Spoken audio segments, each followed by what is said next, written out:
این یه پیشنهاد خرید خیلی اساسیه واسه مانیتور. یعنی چیزای دستگیرتون میشه که شاید هیچ کس تو فضای یوتیوب فارسی بهش اشاره نکرده باشه. مثلا ما یه رفتارایی می‌کنیم تو مترو هر می‌بینه که تو اسکولا رو. آره این اسکولا رو نگاه کن. تو به خدا آقا من بنده خدا گفتم که گفت چند تا صاحب داری یهو هول کردم خودش یاد نمی‌خواستم دروغ بگم خیلی علی دروغ گفتم. گفتم 1000 تا. یا اول همون لحظه که ما اومدیم بیرون اینم داشت بغاضش میرفت. پشت سر ما داشت میگفت دویدیم بهمون نرسه. سه مترو داشتم واقعا واسه شما که دارین ویدیو رو نگاه می‌کنی اگه سابسکرایب نکنی سلامات کامنت بذارید. واسه چی کامنت نمی‌ذاری؟ کامنت بذار. خب بچه‌ها سلام مجدد. این یه قسمت دیگه از ولاگه. خیلی سریع میریم سمت بازار چون نمیتونیم خیلی چیز کنیم، نمیتونیم خیلی صرف بکنیم چون یه مقدار خیلی زیادی از وقتمون رفته. الانم بعد از ظهر. بریم سمت مترو دوباره. بریم. سلام علیکم. فقط یه چیزی هم بگم دیگه به موهای من کار نداشته باشید. رفتم آرایشگاه دیگه از شر این که اینجوری بکنم خلاص شدید. یا علی تا برسیم مترو یه سری چیزا رو بگم. تو این ولاگ قراره بریم مانیتور بگیریم. حالا نمیدونم ولاگ صندلی رو قبل از این ادیت بکنم یا بعد از این. منتهای مراتب تو این ولاگ رفتیم سراغ مانیتور، یعنی باید بریم سراغ مانیتور که آره داریم میریم سراغ مانیتور که این مانیتور خیلی قیمت مختلف داره. خیلی ازم خواستید یه پیشنهاد خرید مانیتور بهتون بدم. این یه پیشنهاد خرید خیلی اساسیه واسه مانیتور. پیشنهاد میکنم واقعا این ولاگو جدی بگیرید چون اصلا ضرر نمیکنه. یعنی چیزایی دستگیرتون میشه که شاید هیچ کس تو فضای یوتیوب فارسی بهش اشاره نکرده باشه که با کمترین هزینه بتونید مانیتورهای حتی گیمینگ، مانیتورهای حتی خیلی به درد بخور بخرید برای استفاده.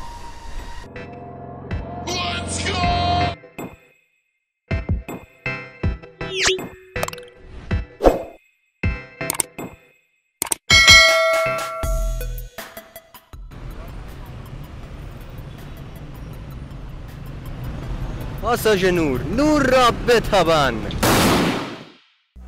بله نور تابونده شد. خیلی عالی.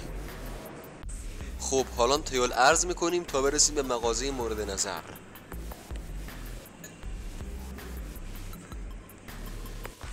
میتونی تبلت خودشم بکنیم؟ آره نه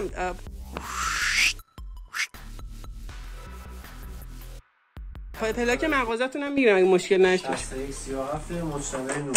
6137 مجتمع نور. از چقدر تا چقدر مانیتور؟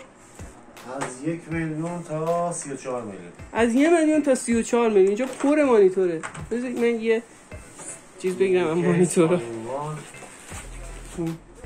مینی کیس هم که دیگه معرف حضورتون هست. آلینوان و لپتاپ هم بار داره. آلینوان و لپتاپ. از یه چند تا آلینوان اینجا هست. آی مکن آلینوان هست. نظر چیه؟ زیبا بزرگ شده. آره واقعا بزرگ شد. خب دیگه مترو سواریمون هم که تموم شد. من خیلی استرس مترو داشتم واقعا واسه شما که دارین ویدیو رو نگاه میکنی اگه سابسکرایب نکنی به من ربطی نداره. چند روزه بریم به سمت خونه. محمدی چند روزه ما یه رفتارهایی میکنیم تو مترو هر کی ما رو میبینه که این اسکولا رو آره این اسکولا رو نگاه کن. تو به خدا ببین ما حیثیتمون رو گذاشتیم وسط. سابسکرایب کنید. ما حیثیتمون رو برای کامنت بذارید. واسه چی کامنت نمیذاری؟ نه سابسکرایب مثلا بخوره تو سر من. نو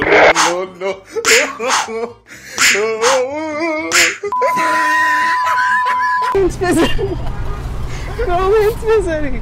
آره خوشت حواسم بود رو بساط این خانم رد نشدم. ما رو مجبور شدم وگرنه همه رو فکری دیگه نباشه.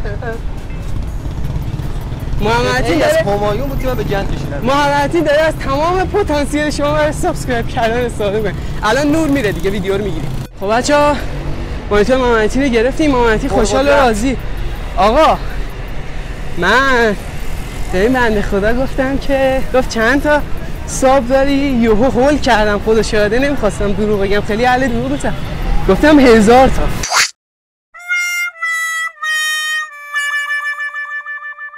خب خدا وکیلی حساب کنید 500 نفر یه ویدیو رو میبینید نه لایک میزنید نه ساب میکنید. همون لحظه که ما اومدیم بیرون اینم داشت بغازشو میبست پشت سر بازش رو میافتاد دویدیم بهمون نرسه لو میرفتیم.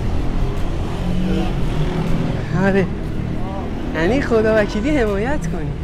سلام بچه‌ها، حسن بابا نبود. به علاوه اون هم برای اینکه سیستمم بتونم تست بکنم این ویدیو رو داد که من ادیت بکنم. اگه دوست دارید بعد از این هم ویدیوهای این چنل به همین صورت یعنی مثلا یکم فان و مریض ادیت بشه کامنت بذارید و تو کامنت ها یه دونه گل قرمز بذارید. میخوام به سبک حسن بابا خدافظی بکنم چون خودش نیست. آها راستی ببخشید داشت یادم میرفت.